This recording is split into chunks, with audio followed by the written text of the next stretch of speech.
Assalamualaikum warahmatullahi wabarakatuh. Baik, terima kasih atas kesempatan saya sharing terhadap apa yang saya lakukan dan rekan-rekan saya lakukan di instalasi gizi Rumah Sakit Hasan Sadikin.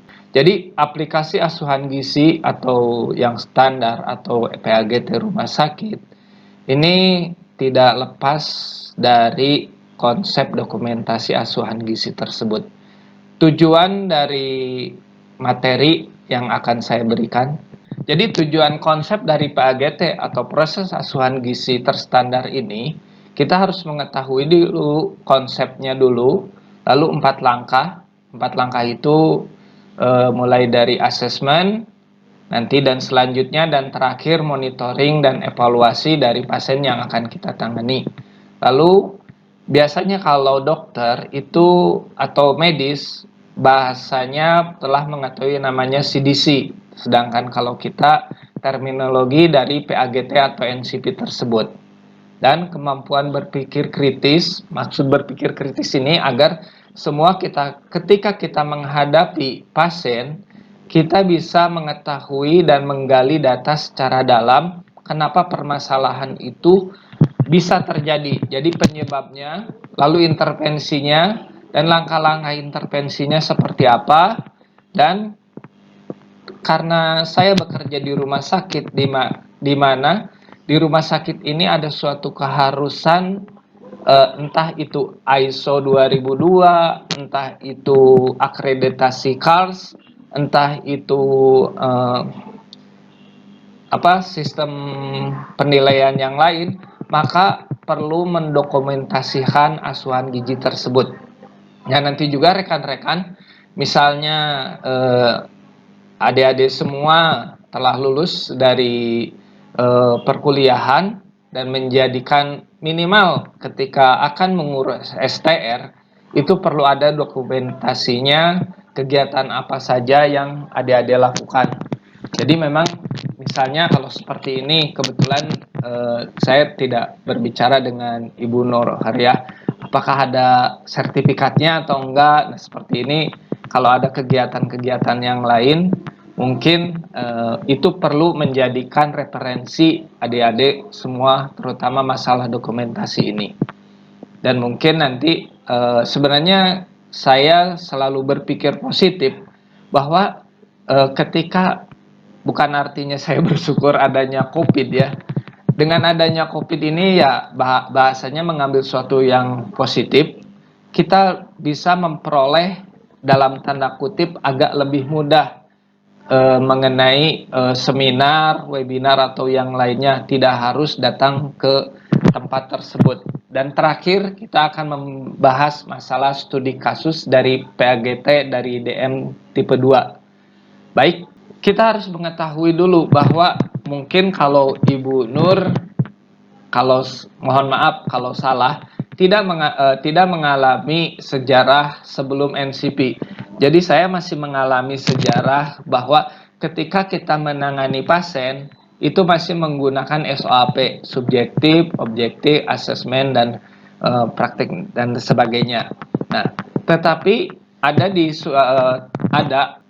Association Dietitian Amerika itu mulai menerapkan suatu tools yang kemudian dinamai dengan yang namanya NCP, dan itu baru diterima NCP tersebut tahun 2003. Sedangkan di Rumah Sakit Hasan Sadikin sebenarnya tidak terlalu jauh, atau di Indonesia, mohon maaf bukan artinya jumawa, bahwa Rumah Sakit Hasan Sadikin ini salah satu pelopor diterapkannya NCP yang waktu itu diprakarsai oleh Dr. Julistio, spesialis anak, dan Ibu Miranti Gotawa, yang kebetulan pada saat ini beliau, Ibu Miranti Gotawa, sebagai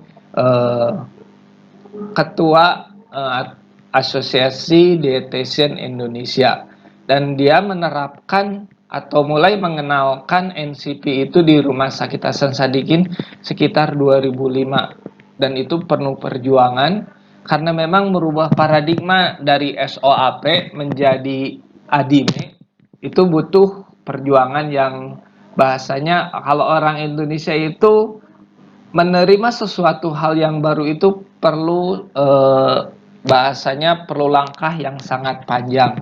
Bahwa sebenarnya yang namanya NCP atau PAGT adalah suatu metode pemecahan masalah yang sistematis, komprehensif, artinya menyeluruh. Memang SOAP sifatnya sistematik juga. Tetapi kalau SOAP dalam hal ini ahli gizi sangat terkait dengan catatan atau medical record yang dicatat oleh dokter tersebut. Jadi kalau dokter misalnya dia hipertensi, tak pernah digali apa penyebab dari hipertensi tersebut dulu. Apa penyebab dari hipertensi tersebut? Apa makanan orang yang sehingga mengakibatkan hipertensi tersebut? Lalu kesediaan pangannya atau kesediaan makanannya seperti apa? Dulu tidak pernah hal itu digali. Tetapi dengan SCP yaitu PAGT ini, karena sifatnya sistematis dan komprehensif, maka praktisi ahli gizi dalam hal ini, saya lebih enaknya menyebutnya ahli gizi, berpikir kritis melakukan pengambilan keputusan untuk menangani problem gizi. Nah, nanti masalah problem gizi ini kan ada 3, ada PES, kita akan bahas. Jadi, era baru pemberian asuhan gizi adalah prosesnya tadi menyeluruh dan komprehensif, di mana hal ini akan bertujuan meningkatkan standar mutu dari pelayanan gizi yang akan kita berikan, lalu menunjukkan hasil berdaya ungkit. Jadi dalam hal ini bahwa kita hidup ini biasanya lebih dihargai apabila kita mempunyai sikap. Begitu juga dengan ahli gizi. Ahli gizi ini punya standar yang memang telah diakui dunia, yaitu NCP tersebut. Pengertian dari PAGT ini adalah metode pemecahan masalah gizi yang sistematis, berpikir kritis, dan membuat keputusan. Jadi, adik-adik ini ketika nanti suatu saat akan bekerja, mungkin salah satunya di rumah sakit, atau di puskesmas, atau pelayanan kesehatan yang lain, ini harus berpikir kritis dalam membuat keputusan ketika kita menghadapi pasien, dan memberikan struktur dan kerangka kerja yang konsisten bagi profesi gizi. Jadi maksud saya di sini adalah ketika adik-adik menuliskan sesuatu di medical record, itu bisa dibaca oleh orang lain dan dilanjutkan pekerjaan kita oleh orang lain, dalam hal ini masih profesi yang sama, ahli gizi, dan karena koridornya masih tetap pada koridor yang sama. Dan ini akan didesain untuk digunakan untuk semua kelompok usia. Jadi NCP ini bisa digunakan pada kondisi kelompok usia, baik kondisi sehat dan kondisi sakit di berbagai jenis klin, seperti populasi, masyarakat, keluarga, dan pengasuh, dan pasien dan individu. Ini konsep kerangka dasar dari NCP tersebut, di mana yang terpenting adalah adanya hubungan antara pasien, dalam hal ini klien, dengan ahli gizi. Jadi kita akan menggali yang seperti saya sebutkan tadi, bahwa kerangkanya adalah yang dulunya SOAP menjadi ADIME, di mana ADIME ini A-nya assessment, D-nya diagnosis, I-nya intervensi, dan yang terakhir ME itu monitoring dan evaluasi. Dan ini hubungannya perlu menggali dari beberapa faktor tersebut yang nantinya dengan adanya terminologi. Kenapa NCP ini sangat dikatakan sistematik dan komprehensif? Ini adalah faktor yang mempengaruhinya. Kita harus menggali faktor biologi, kebutuhan nutrien normal, meningkat, menurun, perubahan bentuk, dan lain-lain. Jadi ketika kita mengalami menangani pasien, kita harus tahu dulu sebenarnya kalau diabetes di awal, kita langsung ke materi diabetes. Ketika kita menangani pasien diabetes, kita harus tahu dulu sikap kita bahwa si pasien tersebut harus memenuhi kebutuhan gizi normalnya terlebih dahulu. Nah, kalau pengalaman, kadang ini yang namanya diabetes itu ada sesuatu hal yang aneh. Maksud aneh di sini kalau bagi saya bukan sesuatu hal yang aneh, tapi bagi teman-teman adik-adik, kadang-kadang diabetes ini suatu hal yang aneh. Kenapa anehnya?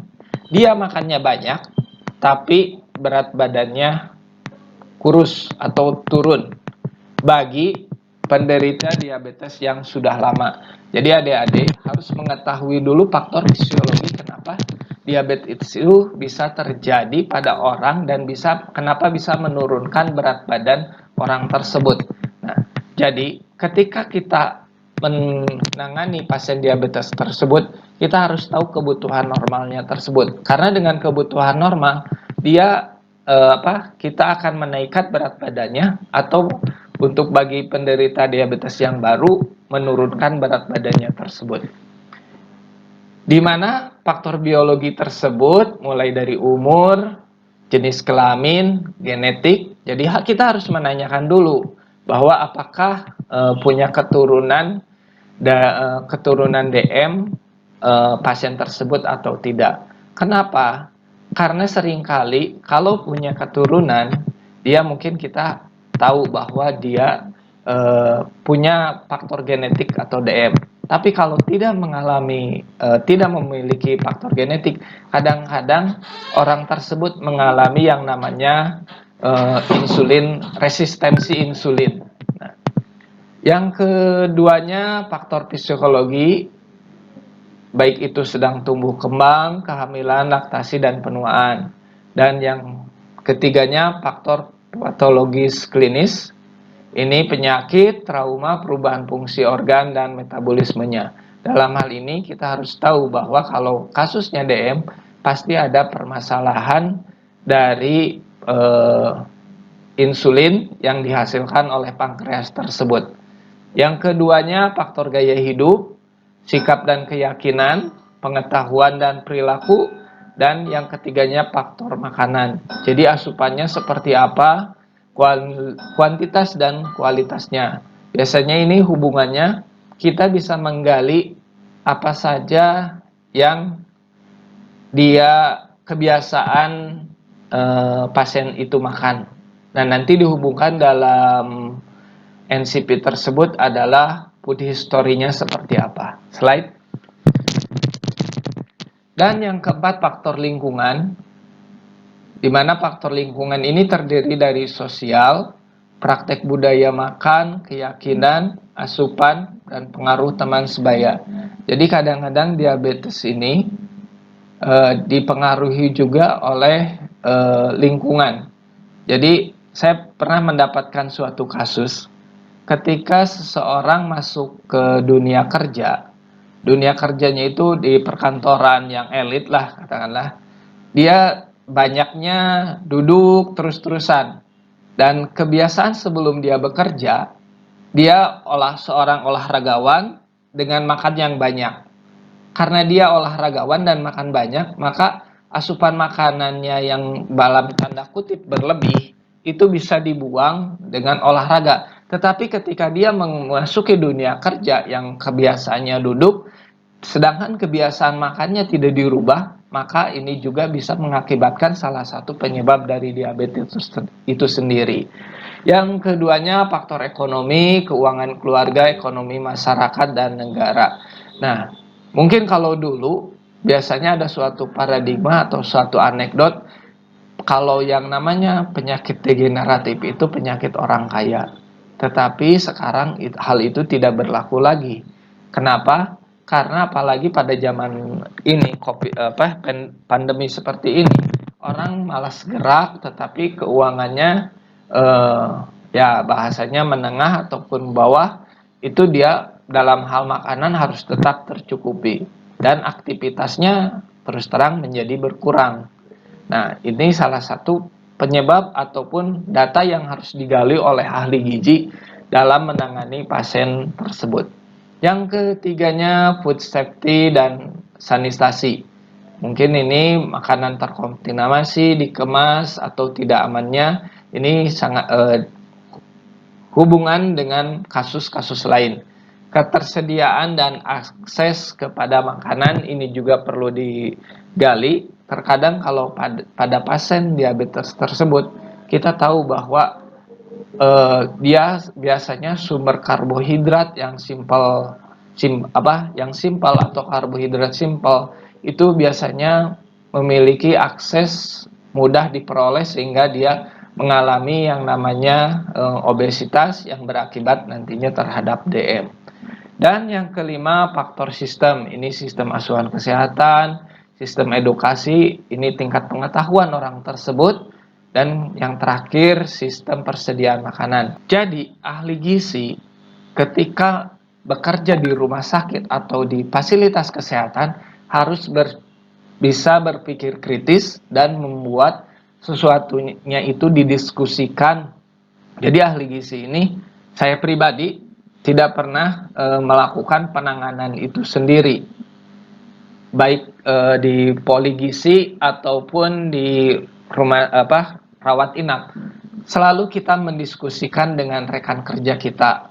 Nah, setelah rekan kerja kita berdiskusi dengan rekan kerja, maka kita diskusi dengan profesi lain, dengan dokter, dengan perawat, ataupun dengan farmasi. Proses asuhan gizi, karena saya bekerja di rumah sakit, terkadang pada saat ini atau pernah saya mengalami suatu kondisi di mana pasien tersebut banyak, sedangkan yang berdinas atau yang harus melakukan asuhan gizi tersebut cuma saya sendiri dan dibantu dengan beberapa rekan penyaji ataupun ya katakanlah ahli gizi ruangan yang lain punya ruangan-ruangan tersendiri. Jadi kalau di rumah sakit, ketika kita mengalami menangani suatu pasien dalam suatu ruangan, mungkin kalau secara keilmuan atau adik-adik kita melakukan menilai status gizi. Nah, kalau di rumah sakit yang melakukan penilaian status gizi itu bukan ahli gizi, tapi perawat. Jadi, ketika pasien tersebut mengalami risiko gangguan gizi, maka itu adalah ranah atau lahan pekerjaan kita. Karena memang dalam hal ini Indonesia belum bisa jumlah ahli gizi sebanding dengan jumlah pasien. Nah, jadi apabila teridentifikasi risiko gangguan gizi, maka kita wajib menangani pasien tersebut. Tapi kalau misalnya tidak mengalami risiko gangguan gizi, maka pelayanan makanan atau pelayanan gizinya yang standar saja. Dalam hal ini membutuhkan bantuan lebih lanjut untuk menjaga status gizi kesehatannya.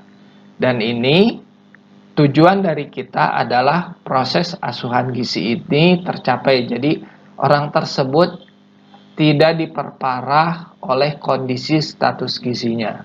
Dalam hal ini, kalau seorang diabetes itu salah satu target dari pekerjaan seorang ahli gizinya adalah yang pertama adalah supaya berat badannya normal, nggak usah ideal ya, berat badannya normal saja, lalu gula darahnya terkendali. Maksud terkendali ini kita tarik secara perlahan-lahan untuk mencapai gula darah normal. Ini standar dari NCP tersebut. Kenapa dikatakan langkahnya terstandar? Karena ini mulai beberapa langkah. Langkah pertama adalah nutrition assessment atau asesmen gizi. Yang keduanya ND, nutrition diagnosis. Dilanjutkan dengan Di mana nutrisi diagnosis kita menggali yang namanya, saya menyebutkan PES atau PES, di mana P pertama adalah problem, etiologi, dan yang terakhir sign atau simptomnya. Di mana setelah kita melakukan nutrisi diagnosis, kita biasanya bisa melakukan langkah selanjutnya, yaitu intervensi gizi. Dan setelah kita melakukan intervensi gizi, kita menilai diri sendiri, melakukan monitoring apakah langkah intervensi yang kita ambil ini berhasil atau tidak. Karena setiap karakter pasien ini memiliki karakter yang berbeda-beda. Jadi jangan pernah menyatukan, ya udah semua pasien dikasih DM-nya 1750 untuk ruangan tersebut gitu. Enggak.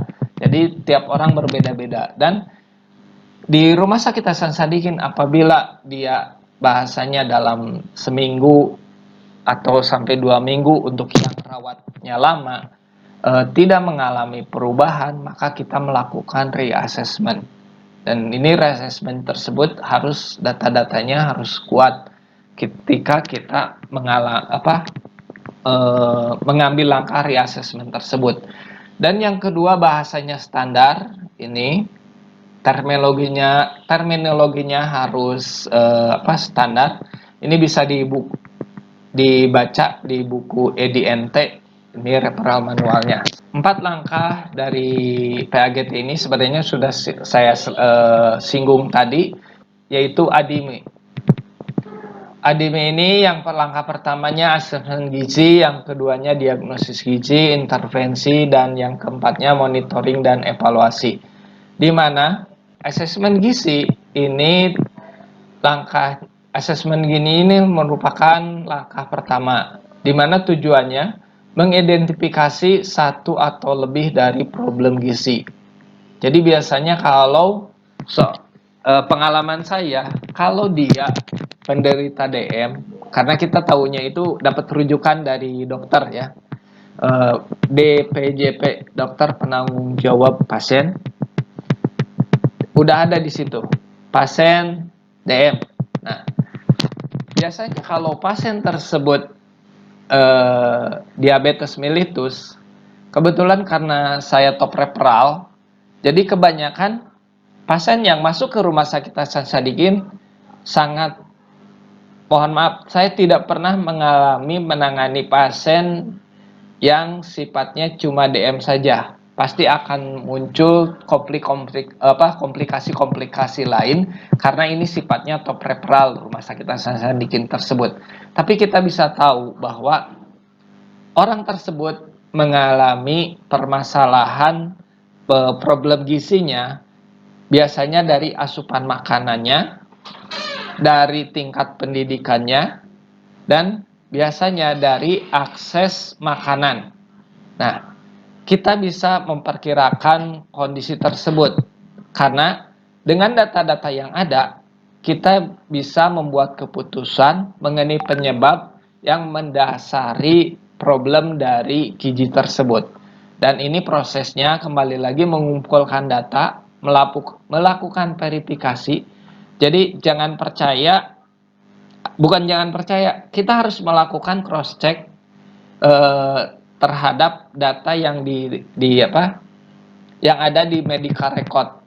Jadi biasanya ini untuk masyarakat awam sepertinya kok ditanyanya sama lagi gitu kan. Dari UGD ditanya namanya siapa, lalu tanggal lahirnya berapa, lalu alamat rumahnya di mana. Nah, itu kadang-kadang bukan, masyarakat itu suka ditanya, kan sudah dok ditanya di sana gitu kan. Meskipun saya ahli gizi, kadang-kadang suka dipanggil dokter juga.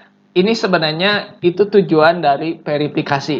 Jadi kita harus melakukan verifikasi tersebut.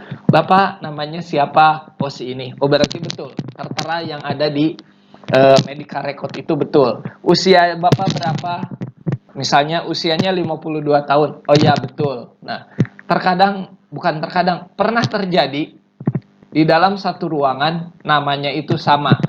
Cuma karena kita melakukan verifikasi tersebut, jadi setiap tenaga medis itu amit-amit gitu ya, kalau bahasa Sundanya, jangan sampai adik-adik di sini dirawat. Nah, ketika dirawat itu pertanyaan dasarnya itu tiap orang akan mengalami sama, pasti ditanya nama, ditanya usia, biasanya seperti itu. Ya kecuali kalau jenis kelamin nggak pernah ditanyakan gitu ya. Jadi harus melakukan verifikasi dulu yang nantinya data tersebut diinterpretasi. Peranan pengkajian ahli gizi dalam hal ini di mana asesmen gizi ini melakukan diagnosis gizi. Jadi kita juga sama seperti dokter melakukan diagnosis. Kalau dokter kan lebih terfokus kepada penyakitnya, patologi klinis penyakitnya. Tetapi kalau kita ahli gizi melakukan diagnosis yang berhubungan dengan makanannya. Nah, inilah salah satu poin bahwa kita sangat dalam hal ini perjuangan teman ahli gizi terdahulu adalah suatu poin bahwa kita ini di rumah sakit atau di pelayanan kesehatan perlu diakui karena bukan perlu diakui, sudah diakui bahwa kita mempunyai standar diagnosis, yaitu diagnosis gizinya. Dan nanti setelah kita menentukan diagnosis gizi, ini kita melakukan langkah selanjutnya adalah rencana dan implementasi, dalam hal ini intervensi gizi. Nah, mohon maaf, kadang-kadang kita ada sedikit bahasanya bersinggungan dengan profesi lain. Tapi hal itu jangan menjadikan sesuatu hal yang loh, kan ini ranahnya dokter, ini ranahnya perawat. Jangan. Tapi kita melakukan berpikir positif bahwa itu kita bisa melakukan sinergi bekerja sama. Nah, contohnya saja, dalam melakukan penentuan status gizi awal, yang namanya status gizi, pasti orang-orang berinterpretasi atau masyarakat awam, mohon maaf, berinterpretasi bahwa oh kalau penentuan status gizi itu tugasnya ahli gizi. Tapi justru di rumah sakit, dalam hal ini di rumah sakit Hasan Sadikin, penentuan awal status gizi itu bukan oleh ahli gizi, tapi oleh perawat. Lah, kalau begitu lahannya pekerjaannya ahli gizi diambil dong oleh perawat. Enggak. Jadi berpikir positifnya, karena ahli gizi ini sedikit, maka kita menangani pasien tersebut yang memang mengalami masalah gizi yang telah status gizinya ditentukan oleh perawat. Apakah kita langsung percaya dengan status gizi yang ditentukan oleh perawat? Enggak, kita juga harus melakukan verifikasi. Bukan artinya wah perawat mah nggak benar gitu. Enggak, bukan. Tapi kita tools-toolsnya kita sebagai ahli gizi dalam menentukan status gizi ini tidak hanya satu. Karena seringkali pasien tidak bisa ditentukan status gizinya.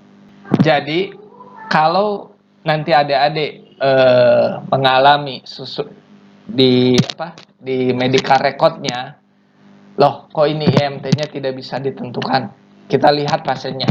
Biasanya pasien tersebut tidak bisa ditentukan IMT-nya karena dia tirah baring atau bahasanya tidak bisa berdiri. Nah, maka untuk menentukan status gizinya, salah satunya adalah dengan mengukur tinggi lututnya, seperti itu. Atau banyak indikator-indikator lain untuk menentukan status gizinya. Itu sah-sah saja dalam dalam kita menggali datanya. Asesmen gizi ini menentukan kembali lagi diagnosis masalah yang kita bisa dapat identifikasi dan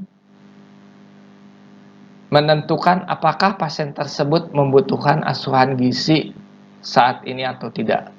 Nah, bila hal ini setelah kita lakukan intervensi dan dimonitoring tidak mengalami perkembangan, maka kita melakukan reassessment. Jadi kalau asesmen tadi telah saya bahas, reassessment ini menentukan apakah parameter MONEP yang sebelumnya diidentifikasi telah berubah atau tidak. Jadi terkadang reassessment tersebut tidak harus kita gagal dalam melakukan intervensi, tapi reassessment juga bisa berakibat bisa menghasilkan ketika kita berhasil melakukan intervensi gizinya. Dengan kata lain lah, seorang diabetes mellitus berat badannya berada pada status gizi buruk, lalu kita intervensi, dia naik ke status gizi kurang. Nah, awalnya kita kasih misalnya kalorinya itu 1500, lalu karena kita mengalami pasien tersebut mengalami perbaikan, dengan gula darahnya bisa dikontrol, bahasanya bisa dikontrol, tapi berat badannya masih belum sesuai target, maka kita melakukan reassessment kembali. Artinya kita melakukan supaya pasien tersebut dalam status gizi normal. Jadi awalnya dari buruk menjadi status gizi kurang dan menjadi status normal, tentunya kita perlu reassessment. Biasanya ini hubungannya, reassessment kembali ini hubungannya dengan tindakan dokter terhadap pasien tersebut. Jadi kalau misalnya ketika masuk karena memang gula darahnya sangat tinggi, tetapi berat badan orang tersebut kurus, maka dokter melakukan insulinnya itu misalnya 6 unit, 10 unit gitu kan. Kita harus menyesuaikan asupan zat gizinya dengan jumlah insulin tersebut. Nah, tetapi ketika dokter menurunkan insulinnya, kita melakukan reassessment kembali. Problem gizi ini kalau menurut PAGT ini sangat berkaitan dengan asupan oral yang inadekuat. Inadekuat tersebut, apakah itu asupannya energinya berlebih, atau asupannya protein kurang, dan atau peningkatan kebutuhan gizi. Ini sangat berkaitan dengan permasalahan dari penyakitnya. Nah, ini kelompok etiologi. Jadi poin-poin mana yang perlu kita gali dari pasien tersebut, mulai dari keyakinannya, perilaku, sampai faktor psikologinya. Karena seringkali orang mengalami masalah asupan gizi ini berhubungan dengan faktor psikologinya. 5 komponen asuhan gizi ini ada 5, ada 6. Beberapa referensi banyak menyebutkan 5 komponen asuhan gizi, yaitu kita bagi beberapa domain. Jadi ketika kita melakukan asesmen gizi, kita harus menggali mengenai riwayat terkait makanan dan gizinya. Biasanya terkait makanan gizinya ini sangat biasanya kebutuhan pasien tersebut sebelum masuk rumah sakit. Jadi pasien sebelum masuk rumah sakit, ditulisnya di medical record adalah PX. PX itu pasien. Jadi adik-adik harus, kalau misalnya nanti berminat kerja di rumah sakit, harus sedikit-sedikit mengetahui bahasa-bahasa atau kata-kata rumah sakit. Pasien itu ditulisnya PX. Sebelum masuk ke rumah sakit, SMRS. Nah, sebelum masuk rumah sakit kita harus menggali dulu kebiasaan makannya seperti apa, lalu yang dimakannya apa, mulai dari kuantitas dan kualitas dari makanan tersebut. Yang keduanya adalah domain antropometri. Biasanya domain antropometri yang kita gali itu mungkin adik-adik sudah tahulah, Standarnya adalah tinggi badan, berat badan, atau ditambah dengan indikator lain yang sifatnya lebih banyak menunjang dari berat badan dan tinggi badan. Tetapi kalau ketika kita memperoleh pasien yang tidak bisa dihitung berat badan dan tinggi badannya, seorang ahli gizi tidak boleh menyerah begitu saja. Jadi salah satunya tinggi lutut, atau ada juga yang sekarang ini kayak menghitung panjang depak seperti itu. Nah, itu domain antropometrinya. Dan domain biokimianya ini kita harus, nah ini mulai ditantang keilmuan kita ketika kita tahu bahwa itu masalahnya penyakit A. Data biokimia apa saja yang perlu kita punyai yang berhubungan dengan penyakit. Ya, kalau misalnya seorang anemia, data biokimianya yang kita gali itu biasanya Hb, hemoglobin. Begitu juga kalau diabetes mellitus. Cuma permasalahannya adalah penyakit degeneratif yang hubungan dengan metabolis sindrom, maka yang kita gali tidak hanya hubungannya dengan gula darah saja. Didiagnosa itu pasiennya DM, maka yang wajib itu adalah gula darah. Tapi kita harus mengembangkan data biokimia tersebut, kita gali selain gula darahnya saja. Apakah itu gula darah puasa, gula darah 2 jam postprandial, ditulisnya nanti di medical recordnya itu 2 JPP. Nah, itu artinya 2 jam postprandial. Nah, selain itu juga kita kalau bisa kita menggali yang namanya HbA1c. Kalau beberapa tenaga medis mengatakan A1C. Nah, itu. Jadi kalau kalian bahasa-bahasanya itu harus bisa beradaptasi. Ada yang mengatakan HbA1c. HbA1c-nya berapa? Lalu dokter yang lain A1C-nya berapa? Padahal itu hal-hal yang sama, gitu kan. Nah, selain itu juga digali juga dia kolesterolnya berapa, karena bisa saja penyakit diabetes mellitus tersebut akibat dari resistensi insulin yang seperti saya sebutkan.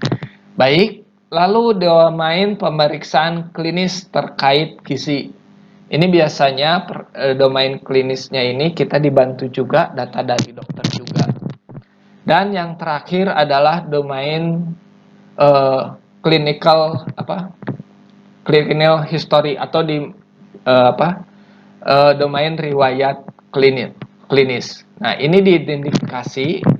Setelah kita identifikasi, maka kita akan mendapat permasalahan gizinya, lalu penyebabnya, dan tanda dan gejalanya. Ini nanti hubungannya dengan yang PS tadi. P tersebut problem, penyebabnya etiologinya, S-nya itu sindrom dan symptom. Diagnosa gizi ini merupakan langkah keduanya. Jadi yang pertama tadi assessment, yang keduanya diagnosis gizi. Tujuannya mengidentifikasi dan mengungkapkan problem gizi yang lebih spesifik, dan prosesnya ini mengidentifikasi dan memberi nama problem gizi yang diungkapkan dengan pernyataan PES tadi. PES itu problem, etiologi, dan simptom. Jadi kalau ini hubungannya, garis besarnya saya ulang kembali bahwa NCP itu adalah ADIME, A-nya itu assessment, D-nya itu diagnosis, I-nya itu intervensi, M, E, monitoring dan evaluasi. Di mana dari asesmen tersebut, tadi yang seperti saya sebutkan tadi, yang nantinya dia ke D, diagnosis gizinya, ini dituangkan dalam pernyataan problem, etiologi dan symptom. Keterkaitan ini sebenarnya NCP ini ya seperti ini gitu kan. Asesmen gizi atau pengkajian gizi sangat berkaitan erat dengan FH, food history, biokimia domain, antropometri domain, sampai ke clinical history, dan nah ini ditambahi dengan CS. CS tersebut komparasi standar. Jadi membandingkan standar. Jadi ketika kita menghitung menghitung kebutuhan gizi, lalu itu berbeda dengan kebutuhan kalori yang ditentukan oleh eh, oleh profesi medis lain, kita bisa mengambil langkah keenam tersebut. Jadi perbandingan standar.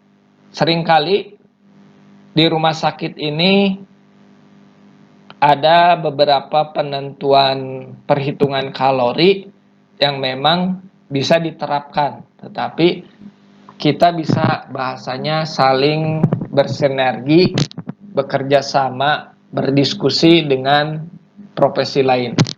Jadi kalau dengan dokter endokrin, kalau misalnya dokter endokrin memberikan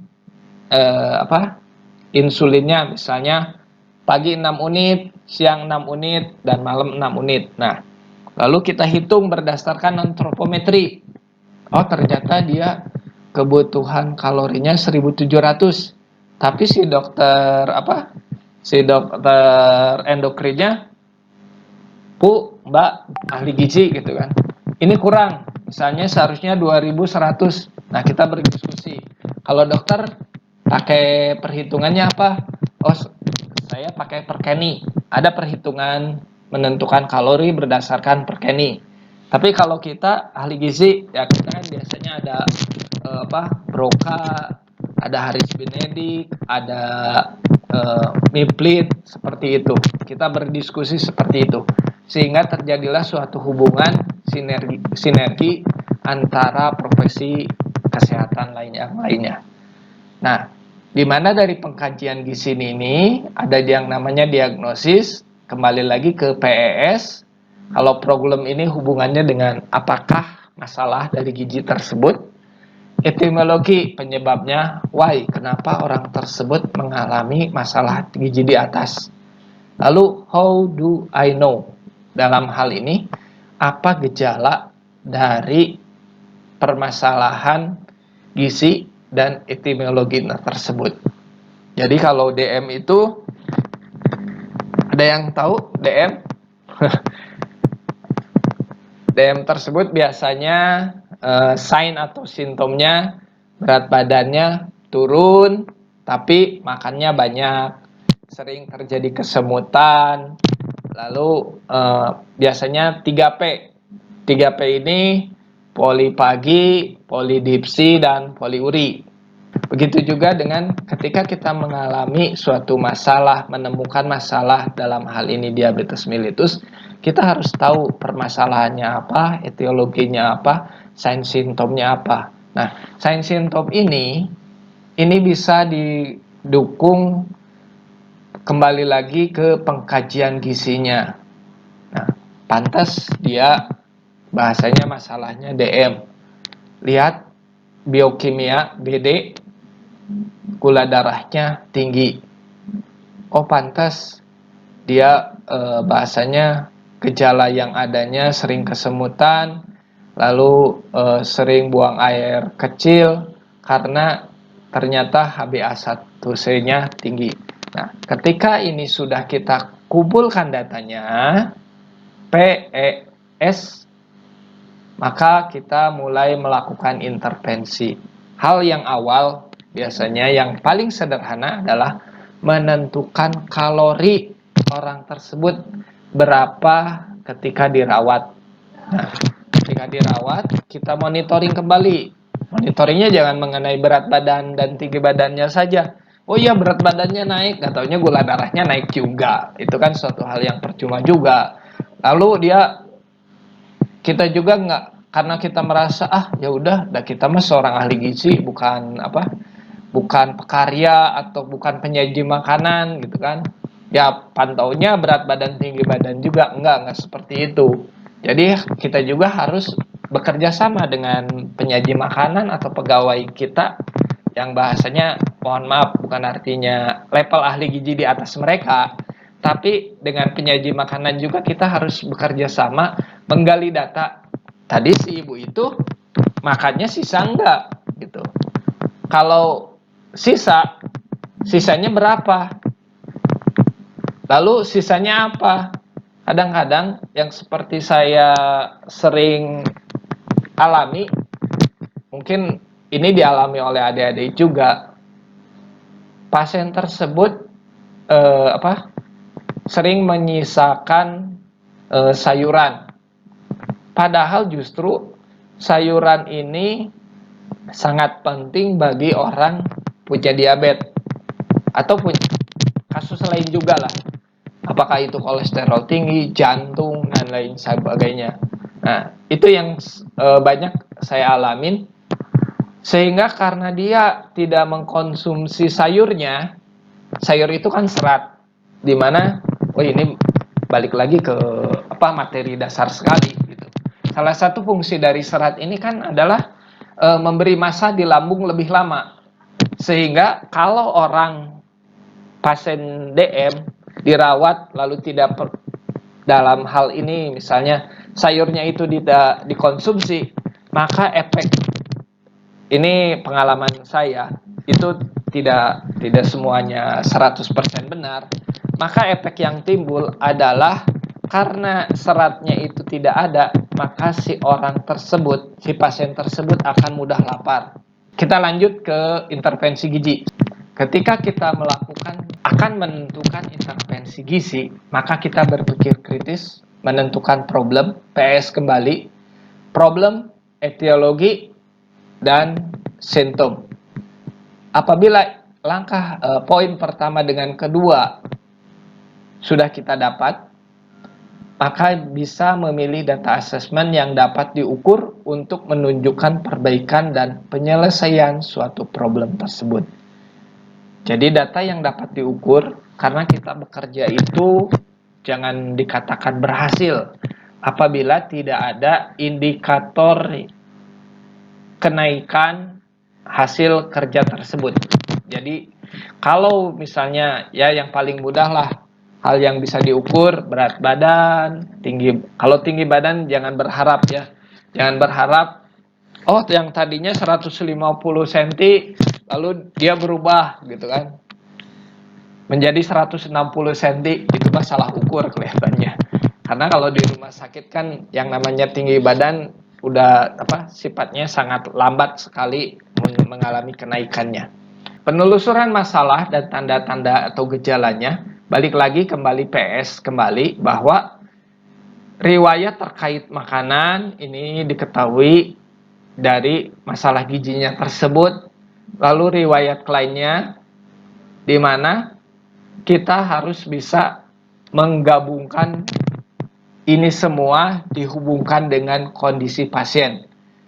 Jadi mengukur antropometri, melihat data biokimia, memeriksa pemeriksaan klinis terkait gizi. Biasanya terkait gizinya itu kalau DM itu biasanya lihat kakinya. Kakinya apakah ada gangren atau tidak, ataupun yang lainnya. Ini dari mulai asesmen, keduanya diagnosa, lalu intervensi, maka domain terminologi pada diagnosis gizinya itu perlu kita pos-poskan. Jadi ada yang namanya ND, NI, dan lain sebagainya. Nah, cuma domain inti ini hubungannya dengan masalah gizi terkait asupan energinya, zat gizi, cairan yang melalui oral ataupun entral dan parenteral. Jadi ketika kita akan melakukan intervensi gizi tersebut, kita harus mempertimbangkan asupan-asupan lain yang memang tidak melalui oral saja gitu. Lalu domain klinisnya, masalah gizi yang berkaitan dengan kondisi fisik atau medisnya. Dan yang terakhir, domain perilaku dan lingkungan. Ini berhubungan dengan pengetahuan, jadi tingkat pendidikannya, perilaku, kepercayaan, fisik, lingkungan, dan keamanan makanan. Nah, ini sudah kita bahas bahwa ini hubungannya nanti dengan PES, problem, etiologi, sign, dan simptom. Perbedaan diagnosa gizi dengan diagnosa medis, ini gambarannya bahwa kalau diagnosa gizi, inti masalahnya lah, paling sederhananya adalah ini hubungannya dengan makanan atau tidak gitu. Jadi rangkuman masalah gizi dari data penilaian gizi ini mulai dari kesehatan pasien, hasil lab, diagnosa medis, dan masalah ataupun gejala yang berhubungan dengan penyakitnya. Memang ini tidak bisa 100% pure aja diagnosa gizi. Kadang-kadang beririsan, tapi dengan beririsan tersebut artinya itu suatu hal yang positif.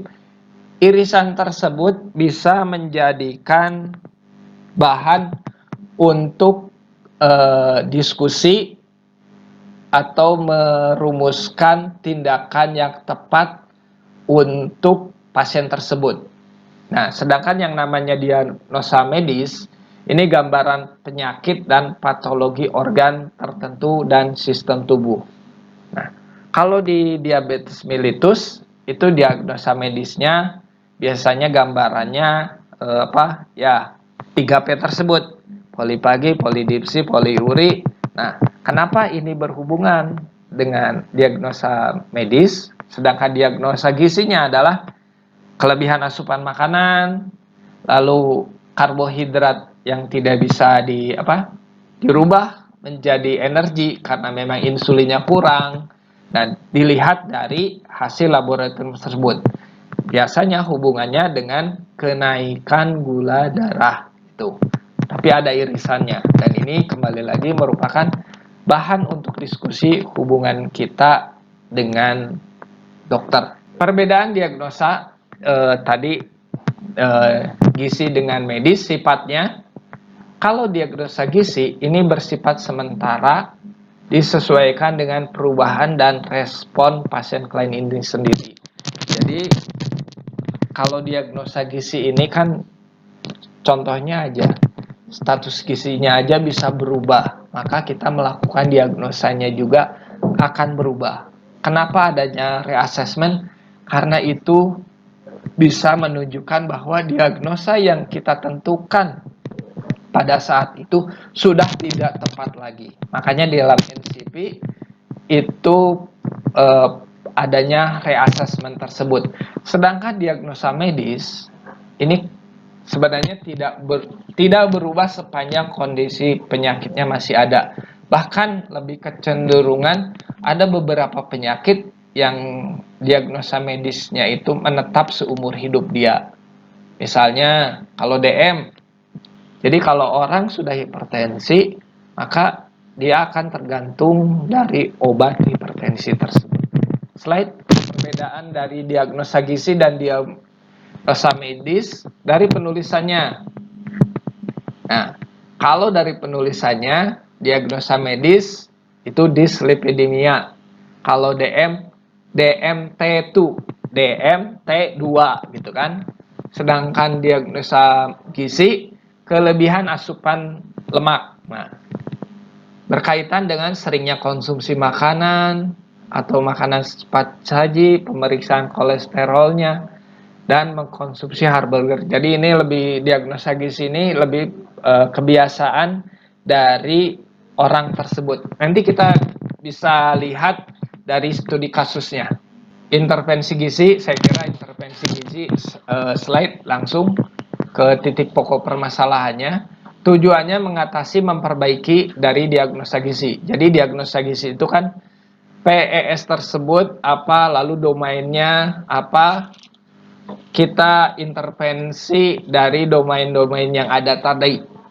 Apakah domain intiknya diperbaiki atau domain yang lainnya kita perbaiki. Di sini tujuannya. Jadi ada rel atau rule dari domain yang ada, lalu intervensinya apa. Di mana intervensi gizi ini rencana implementasi intervensi yang sesuai berdasarkan diagnosa gizi dan etiologinya.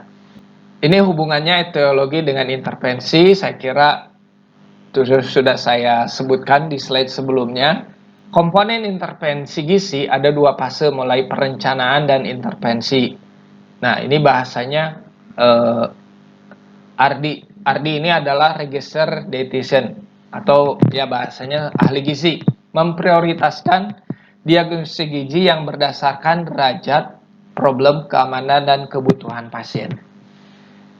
Implementasinya adalah di mana ahli gizi melaksanakan dan mengkomunikasikan rencana asuhan gizi dengan keseluruhan yang terkait. Jadi maksudnya ini mengkomunikasikan tersebut ketika pasien DM, kalau di rumah sakit kan udah biasa ya dikasih insulin berapa unit. Nah, kita harus menyesuaikan dengan insulin tersebut. Jadi adik-adik harus menggali kembali. Ketika pasien diberikan insulin, maka background pengetahuan adik-adik perlu mengetahui yang namanya karbohidrat accounting. Jadi karbohidrat accounting ini adalah hubungan antara 1 unit insulin yang diberikan dengan 15 gram karbohidrat yang disebanding dengan 1 unit tersebut. Begini, pada pagi hari si pasien diberikan insulin 4 unit atau 6 unit, 4 unit. Nah, maka karbohidrat yang diberikan itu 4 kali 15, artinya 60 gram. Kalau 60 gram, itu kita ambil aja 60%. Dari kalau karbohidrat kan 60%. Kalau protein itu kan 10 sampai 15. Kalau lemak itu 20 sampai 25. Tapi kalau karbohidrat kan antara 50 sampai 60. Nah, ketika kita ada 60 gram, maka 60%-nya dirubah dengan kalori. Nah, untuk yang 4 unit tersebut, berapa kalori yang harus diberikan? Itu hubungannya dengan karbohidrat accounting tersebut. Jadi implementasinya kembali lagi harus dikomunikasikan. Nah, dikomunikasikan itu dengan dokter. Lalu dengan farmasi. Si farmasi memberikan obat DM-nya itu jam berapa? Lalu jenisnya apa? Jangan sampai terjadi si farmasi memberikan obatnya misalnya Gebenklamid, entah itu Akarbos, entah itu Diamikron dan lain sebagainya. Karena obat DM itu ya sepengetahuan saya berdasarkan waktu makan ada 3. Ada sebelum makan, ada saat suapan pertama, ada setelah makan. Nah, yang paling bukan artinya saya berbicaranya terlalu hiperbol atau terlalu ekstrim. Ini kalau yang sebelum makan ini sangat berbahaya apabila si pasien sudah makan obat tapi makanannya belum tersajikan. Nah, ini perlu kita kerjasama dengan ahli farmasi. Dikasih obatnya jam berapa sih? Kata orang farmasi tuh, oh diberikannya ini jam 6. Lah, sedangkan makanan jam 7. Nah, kita berdiskusi, bekerja sama, Pak atau Bu, ke farmasinya. Ini makanan itu adalah disajikannya jam 7. Sedangkan obat itu biasanya setengah jam atau 15 menit sebelum makan. Nah, apakah mau makanannya ditarik ke jam 6? Tapi nggak pernah terjadi. Karena memang pasiennya itu banyak. Sedangkan di gizi, mulai masak di instalasi gizi, itu mulai masak itu jam 5. Jadi mulai disajikannya ya jam 7. Maka si farmasi harus mengganti waktu pemberian obatnya itu harus ke sekitar jam 7 tersebut. Jadi kembali lagi, perlu mengkomunikasikan. Kalau dengan perawat, ya minimal lah tolong dilihat, jangan sampai ketika disajikan makanan itu dimakan oleh orang lain, sehingga ya asupan makanannya yang kita hitung meleset dari hal tersebut. Baik, nah ini strategi intervensi gizi pemberian makan. Apakah makannya itu berapa kalori, 1700, 2100, atau berapa persen zat gizinya. Kalau untuk misalnya komplikasinya dengan ginjal, nggak boleh diberikan protein nabati seperti itu. Atau buah-buahan yang mengandung kaliumnya tinggi, ini perlu dihindarkan. Dan edukasi gizi. Nah, edukasi gizi ini merupakan hal yang terpenting karena orang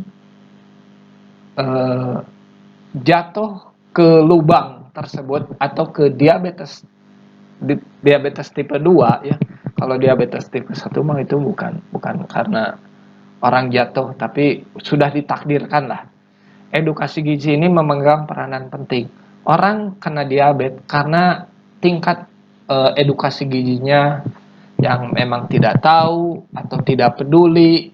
Hal itu yang bahasanya perlunya ahli gizi untuk menyelesaikan masalah tersebut. Nah, ini kalau konseling gizi ini sifatnya hampir sama. Jadi kalau konseling gizi ini merupakan bagian dari edukasi gizi dan koordinasi asuhan gizi dengan tenaga kesehatan yang lainnya. Slide. Baik, ini saya kira udah ya. Ini mengkomunikasikan, melanjutkan pengumpulan data, aspek kelanjutannya ini sudah kita bahas sebelumnya. Kolaborasi dengan profesi lain, ini sudah saya sebutkan tadi, dengan dokter, dengan perawat, dengan farmasinya. Yang penting ada hubungannya dengan pasien tersebut, kasus dalam hal ini. Slide. Nah, ketika kita melakukan intervensi, maka dilihat kalau dalam hal ini diabetes mellitus, dilihat gula darahnya apakah sudah turun atau belum. Dilihat asupan makanannya seperti apa. Dilihat jenis makanan yang dikonsumsinya, apakah dia bisa mengkonsumsi atau tidak. Kembali lagi, yang sering saya alami, gak pernah makan sayur sehingga dia akan cepat lapar. Jadi perlulah edukasi kenapa makanan yang disajikan itu perlu dikonsumsi oleh orang diabetes tersebut. Ya, kadang sayur saya nggak suka. Nah, kita gali lagi kenapa. Ini sangat berkaitan dengan tip pendidikan di keluarganya, latar belakangnya, atau alerginya juga banyak kita. Nah, itu lalu kita tanya, memang kalau makan sayuran apa yang Bapak suka? Nah, itu kita gali. Saya mah sukanya sayurannya wortel. Selain itu apa? Oh, ini banyak, sehingga kita punya bahasanya, punya data. Oh, yang sayuran yang bisa diterima oleh pasien tersebut adalah sayuran A, B, C, D, E, dan lain sebagainya. Ketika sayuran ini tidak ada, pilih atau di cross dengan bagian lain. Jadi gini, kalau di Hasan Sadikin kan ada dapur diet, ada dapur non diet. Nah, kalau misalnya di sayuran non diet ini tidak suka, ambil sayurannya yang berasal dari dapur diet, seperti itu. Baik, prosesnya juga mengumpulkan data dan monitoring evaluasi. Setelah monitoring evaluasi, kalau berhasil kita reassessment kembali, tidak berhasil reassessment kembali. Itu kalau reassessmentnya keberhasilan ya oh ini berhasil, oh tidak perlu, misalnya reassessmentnya tidak perlu kita menaikkan kalorinya atau tidak perlu menurunkan, ya kita bahasanya dilepas, kita konsentrasi dengan pasien yang lain. Tapi kalau misalnya ini malah tambah pemburukan atau tambah menurun, kita berusaha dengan mengreassessment kembali. Slide. Saya kira udah ya. Iya, monitoring progress, outcome-nya, evaluasi outcome. Udah dibahas. Monitoring progress itu asupan makanannya seperti apa? ukuran outcome-nya yang dapat diukur seperti gula darahnya, evaluasi outcome-nya, apakah itu dilanjutkan atau di reassessment kembali. Slide.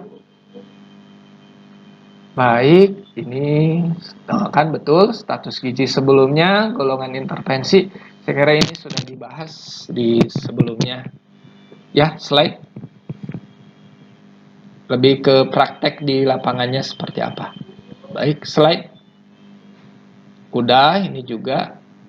Nah, udah dibahas kan. Kembali lagi kalau ini udah dimonitoring evaluasi, dievaluasi, melakukan reassessment. Reassessment itu apakah tidak harus reassessment itu kondisinya turun, tapi kalau kondisinya bagus, ya reassessment kembali. Jadi biasanya sangat berhubungan perkembangan atau perbaikan penyakit itu sangat berhubungan kembali dengan obat, makanan, atau dengan penanganan yang diberikan oleh dokter. Kita lakukan disesuaikan dengan kondisi itu. Artinya perlu reassessment itu ulang. Jangan mindsetnya jangan, waduh kalau di reassessment kembali artinya dia mengalami penurunan kondisi. Enggak selalu. Ya, lanjut. Nah, monitoring udah, saya kira tadi data biokimianya udah disebutkan, dilihat. Ya, lanjut. Sebenarnya ini hanya teori-teori yang sudah saya sebutkan tadi, bahwa ketika kita setelah intervensi melakukan monitoring itu berhubungan dengan perbaikan tidaknya atau perubahan penanganan yang diberikan oleh dokter atau oleh tenaga yang lain, maka kita melakukan reassessment tersebut. Baik, lanjut. Nah, sistem penunjang, ini sistem screening, saya kira ini hubungannya dengan dasar-dasar dari PAGT tersebut. Time frame, jadi di screening, jadi kalau Rumah Sakit Hasan Sadikin ada yang namanya kayak bukan sumpah profesi ya, kayak bahwa harus gitu ya, bahwa ketika pasien 1 kali 24 jam setelah masuk rumah sakit harus dilakukan screening gitu. Dan dilakukan screeningnya 7-14 hari. Dan metodenya tergantung kemampuan rumah sakit. Jadi ini hubungannya dengan jumlah SDM yang tersedia dan kolaborasi dengan tenaga kesehatan lain. Jadi screening gizi ini kan bukan bahasanya ada gizi itu mah ya udah bagian gizi, tapi kalau di buku keperawatan bahwa screening gizi awal itu adalah tugas dari perawat. Jadi kita melanjutkan hasil screening dari perawat, melakukan verifikasi. Pasien resiko gangguan gizi maka dirujuk ke ahli gizi. Kalau tidak ada gangguan gizi ya udahlah bukan dibiarkan sih, hanya pelayanan makanan saja gitu. Lanjut, slide. Sistem penunjangnya monitoring, evaluasi dampak, identifikasi kegagalan ini. Ini hubungannya dengan reassessment tadi. Saya kira langsung ke dokumen saja. Jadi kalau di Rumah Sakit Hasan Sadikin, slide, ketika pasien masuk di screening gizi, screening gizinya terbagi jadi 2, ada pasien anak dan pasien dewasa. Sedangkan pasien anak, ini formulirnya seperti ini, bahwa ini formulir screening gizi anak. Ini itu teori-teori penentuan status gizi itu ada lah, pediatrik. Udah, slide selanjutnya ini anak dan ini dewasa. Nah, ada ini dewasanya juga, ini OMST ya. Dibagi 2, ada anak, ada dewasa. Tapi kalau misalnya manula ada lagi yang lebih akurat. Jadi ini tergantung kesepakatan ahli gizi di rumah sakit tersebut menggunakan screening gizi apa, itu sah-sah saja. Meskipun nantinya wah itu mah beda dengan rumah sakit ini, nah itu sah-sah aja sih menurut saya. Nah, slide. Kalau udah dokumentasi, nah ini dokumentasi asuhan keperawatan seperti ini. Yang hubungannya dengan screening gizi awal. Nah, ini. Jadi sakitnya berat atau tidak, kesimpulannya total skor kurang dari 2. Kalau kurang dari 2, kalau di atas 2 rujuk ke dietitian dengan metode asesmen gizi. Tapi kalau kurang dari 2, screening selama 7 hari. Nah, jadi ini pasien ini belum atau ya bahasanya tidak perlu asuhan gizi karena setelah di screening kurang dari 2. Nah, lalu bagaimana? Atau pasien ini tidak ditangani ahli gizi, ya mungkin dia status gizinya baik berdasarkan kajian dari perawat. Nah, ini formulir asuhan gizi awal. Ini SGA namanya. A, B, C, kalau misalnya ada contreng ke bawah, terus ke bawah, indikatornya ada di bawah. Terus, nah, daerah sini, ini kalau contrengnya cuma 1, biasanya dia status gizinya baik, sedang, berat. Kalau banyak contrengannya, dia digolongkan malnutrisi berat. Nah, ini contoh format catatan asuhan gizi. Slide ke atas. Nah, ini sama kan? Tadi ADIME ke atas. Maaf. Nah, ADIME tersebut di sini asesmen, diagnosa, intervensi, ADIME, ME-nya di bawah. Nah, ini monitoring dan evaluasi. Nah, ketika monitoring dan evaluasi, tadi hubungannya berapa lama perlu dimonitoring, berapa lama perlu dievaluasi, dan ada yang maksudnya itu ada nilai ukurnya. Jadi dia diberikan misalnya 1000 kalori, targetnya mencapai berat badan, jangan ideal dulu, nggak mungkin. Urusan di rumah sakit nggak ada bahasanya mencapai berat badan ideal.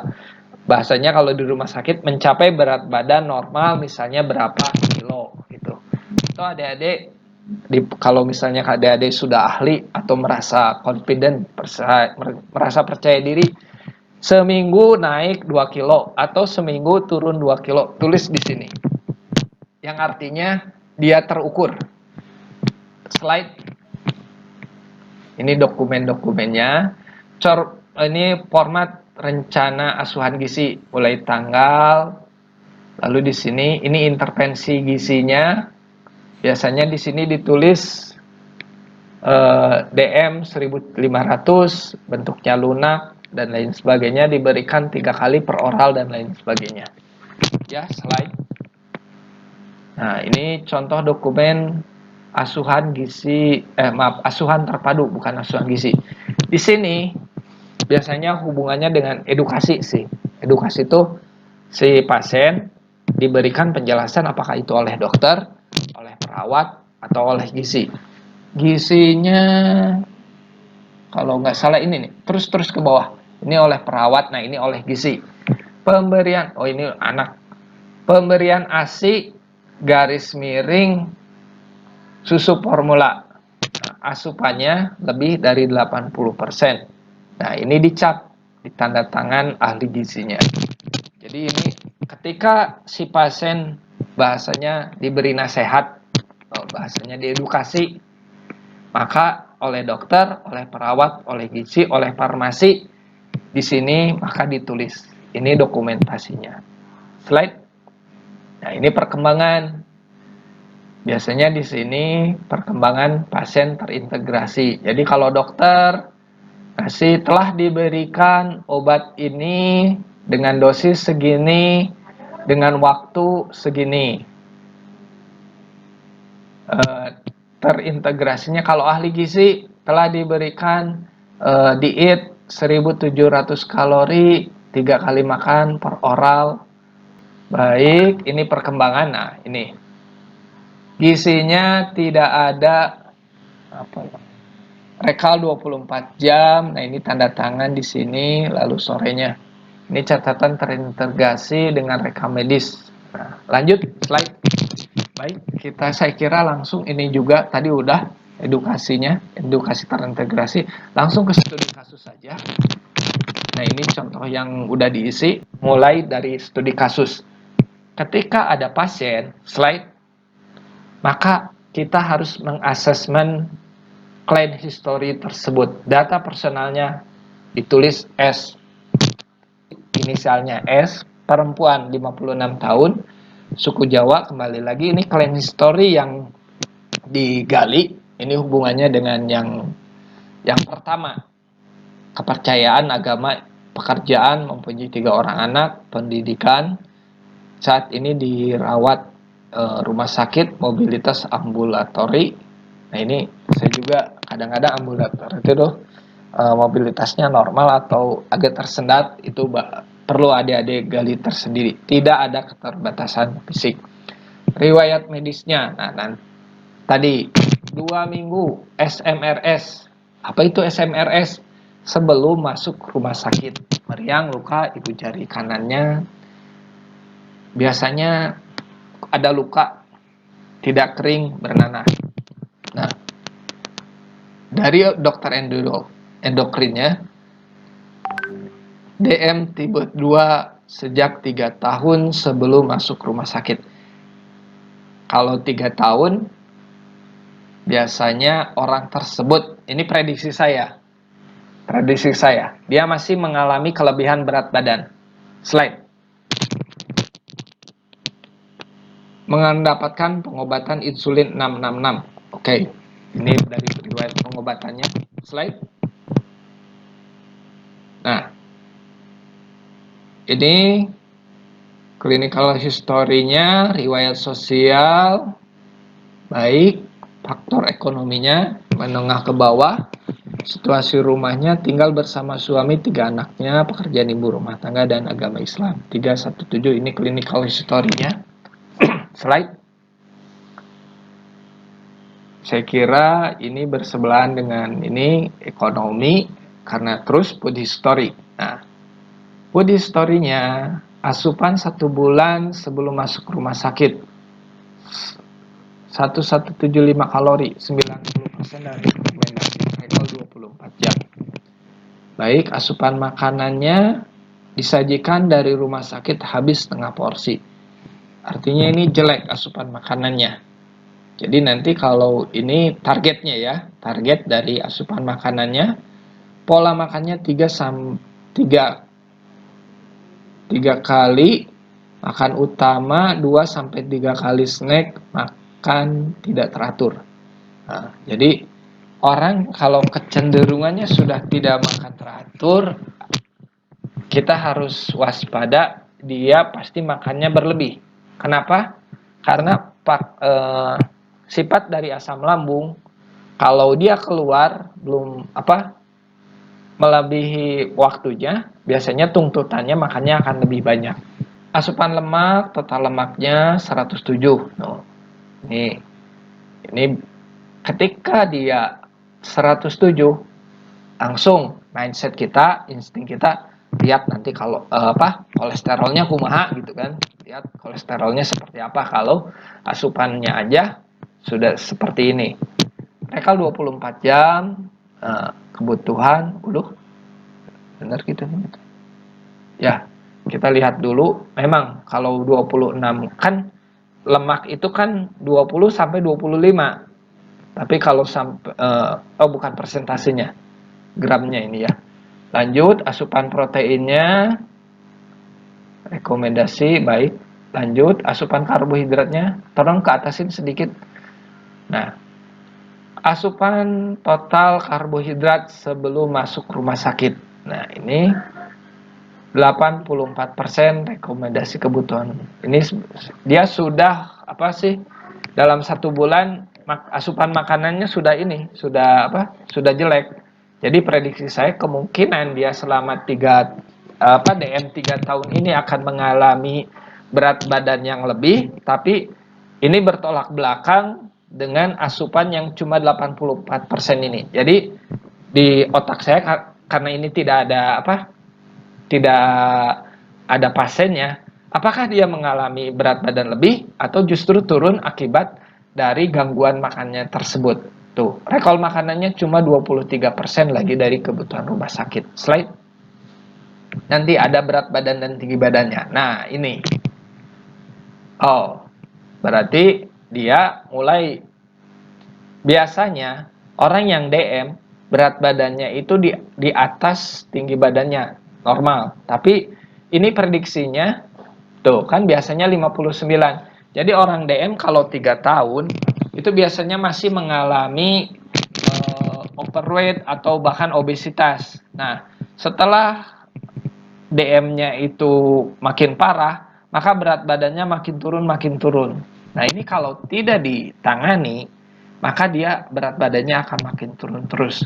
Nah, terjadi perubahan berat badan 3 kilo selama 1 bulan. Nah, artinya di sini kalau ini dibiarkan terus-menerus, tugas kita sebagai ahli gizi adalah mempertahankannya. Bukan mempertahankan berat badannya supaya 56 terus, bukan.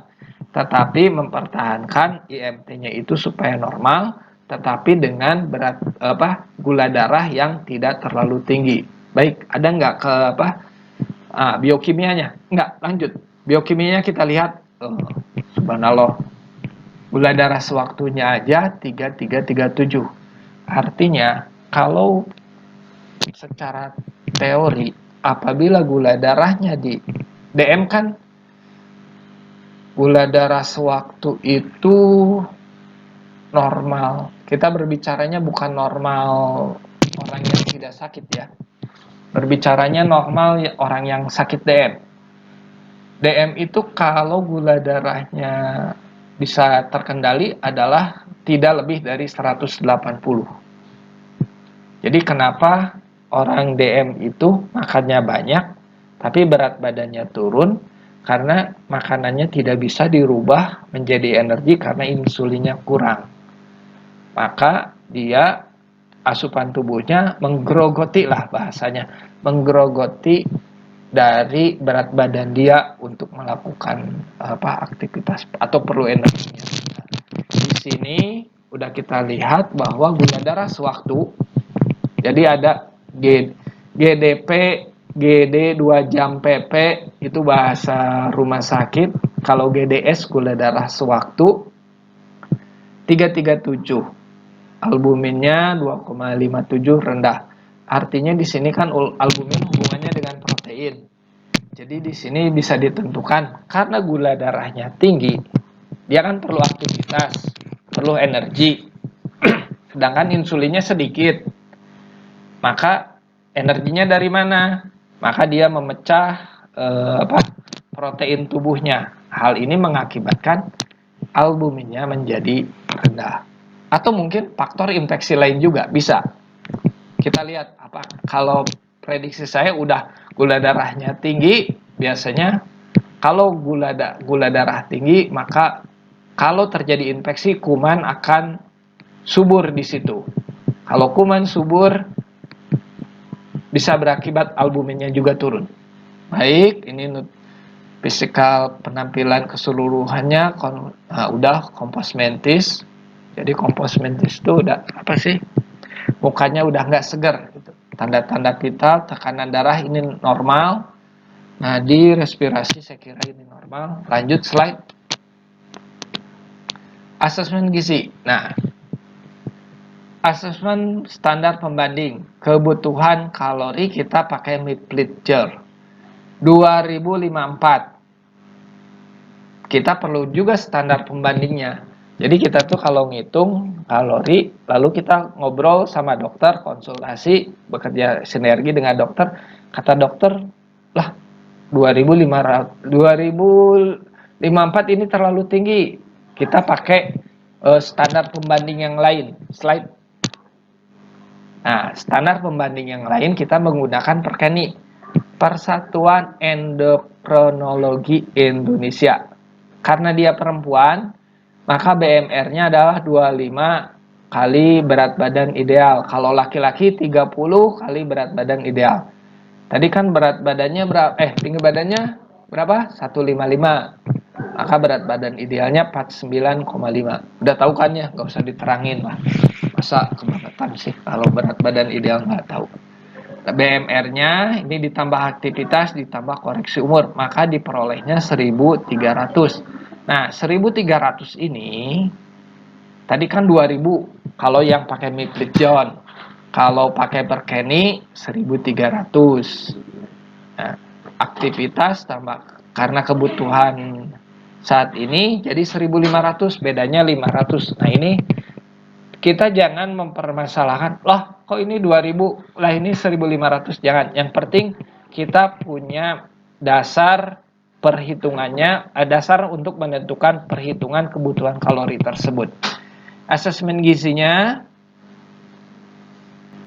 biasa, kebutuhan lemaknya pakai yang agak tinggi 25, proteinnya 15, dan kebutuhannya karbohidrat 15 gram 60. Nah, ini kalau saya yang 1190 ini harus di-compare, dibandingkan dengan insulin tadi. Insulin kan diberikannya 666, maka itu kita berimbas pada kebutuhan karbohidrat yang harus sesuai dengan insulin tersebut. Ini dibandingkan. Kalau terjadi hal yang terlalu jomplang perbedaannya, maka kita harus merubah ini semua. Kalau misalnya jomplangnya itu, kalau dengan insulin misalnya 1500 kalori, dengan karbohidratnya misalnya 150 gram, nah ini kita perlu diskusi dengan dokter tersebut. Baik, rekomendasi berat IMT normal ya, karena tadi IMT-nya udah kita ketahui, diagnosa gizinya. Nah, ini hubungannya dengan yang tadi di awal. Nutrition klinisnya 2,1 bahasa NCP terminologinya adalah utilisasi zat gizi terganggu dengan gangguan fungsi endokrin, ditandai dengan gula darahnya 337. Endokrin di sini hubungannya dengan fungsi insulinnya yang terganggu. Karena dia turun berat badan selama 3 bulan, maka terminologi gizinya penurunan berat badan tidak diharapkan karena nafsu makannya ditandai tadi data yang di atas tadi, berat badannya 5% turun dalam 1 bulan terakhir, dan nutrition behavior-nya kurangnya pengetahuan terhadap zat gizi yang berkaitan dengan karbohidrat biasanya. Karena asupan lemaknya tinggi, maka kita harus menggali, ibu kebiasaan makannya, cara pengolahannya seperti apa. Ya, hal yang kontradiktif kalau misalnya ibu dilihat asupan lemaknya rendah, tapi ibu mah yang disupan-supan atau yang dikukus, nggak mungkin seperti itu. Pasti dia ditanya lagi, ya di cross check lah, bahasanya diverifikasi jelas. Karena asupan lemaknya tinggi, maka seringnya banyaknya yang digoreng-goreng. Slide. Intervensinya, itu kan kita udah tadi di atas menentukan 1500 kalori. Nah, 1500 kalori ini kita hitung. Kalau makanan yang disajikan di rumah sakit, itu berapa kalori sih? Nah, dihitung ternyata 1400, 23, pemberiannya 3 kali, 2 kali snack. Nah, kalau kita lihat di sini, kalau kalori itu masih ditolerir plus minus 10%. Kalau zat gizinya, protein, lemak, dan karbohidrat masih ditolerin plus minus 5%. Jadi kalau ini misalnya, tadi kan ditentukan 1500, ini 1400. Kalau misalnya kurang dari 10%, kita harus melakukan usahanya suplemen suplemen makanan lain. Entah itu snacknya jadi 2, entah ada suplemen formula enteral yang lain yang perlu diberikan kepada pasien tersebut. Tapi biasanya kita biarkan dulu seperti ini, 1400. Tapi ketika dia makannya itu kurang, jadi udah dikasih kurang, malah nggak habis. Nah, itu kita melakukan suplemen oral lainnya. Slide.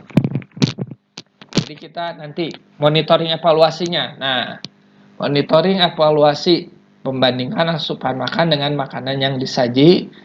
Targetnya segini. Oh, ini bukan hasil ya, baru standarnya. Bahwa tujuannya? Biokimianya gula darah terkontrol.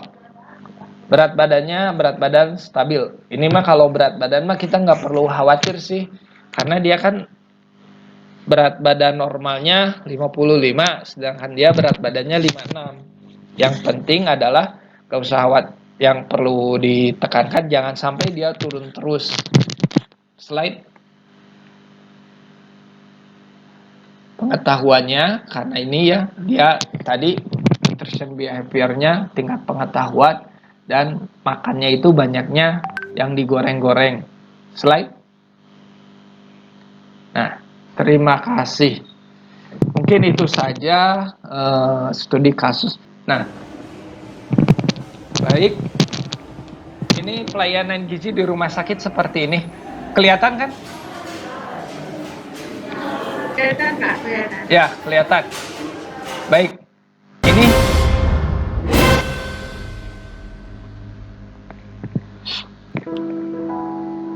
baik, ini penerapan NCP di rumah sakit seperti ini.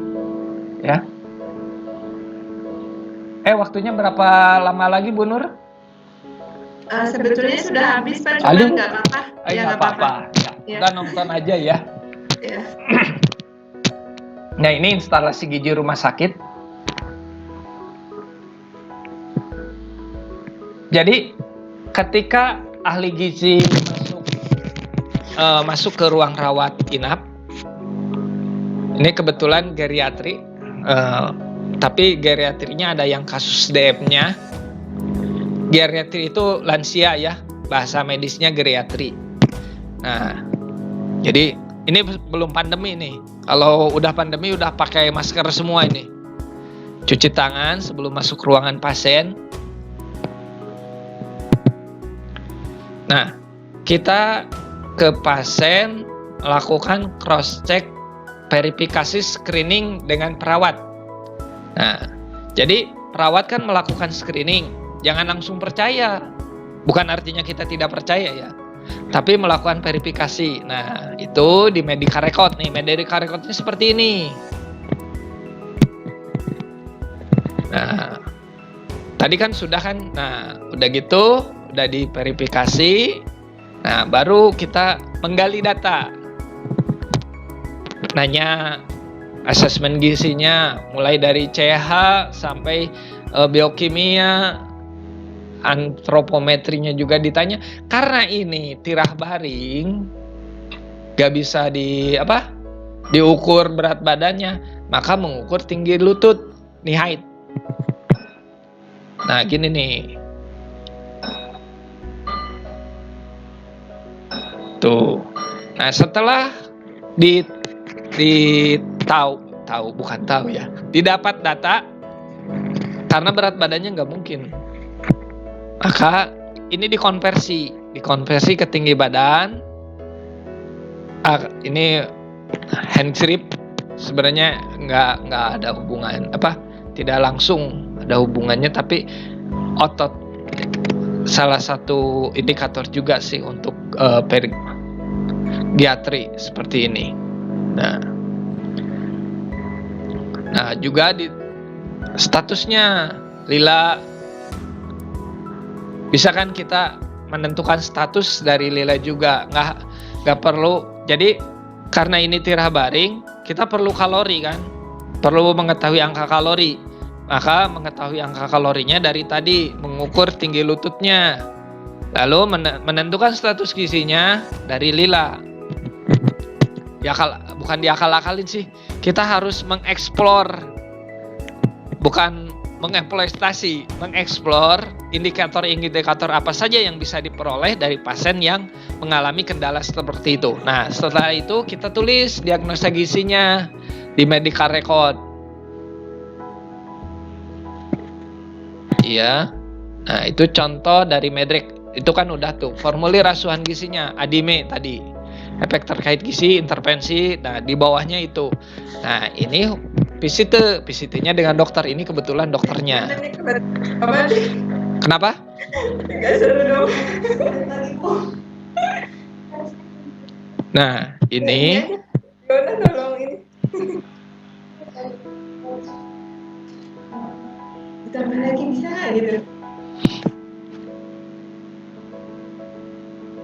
Nah, ini PPTA dengan tenaga medis.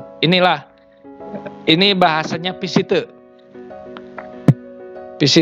Jadi visitenya dengan dokternya kita ngobrol lah, bahasanya diskusi. Oh, ini harus seperti apa, jenis makanannya seperti apa. Biasanya dokter membuat combine care plan. Jadi rencana penanganan terhadap pasien yang dibicarakan tadi. Karena ini ruang rawat penyakit dalam.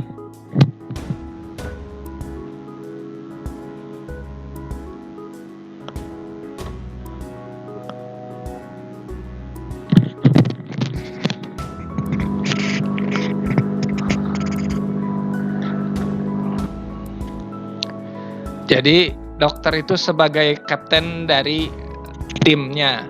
Jadi kalau kata dokter begini ya kita bukannya harus nurut terus, tapi kita berdiskusi. Nah, ini combine pen dengan apoteker.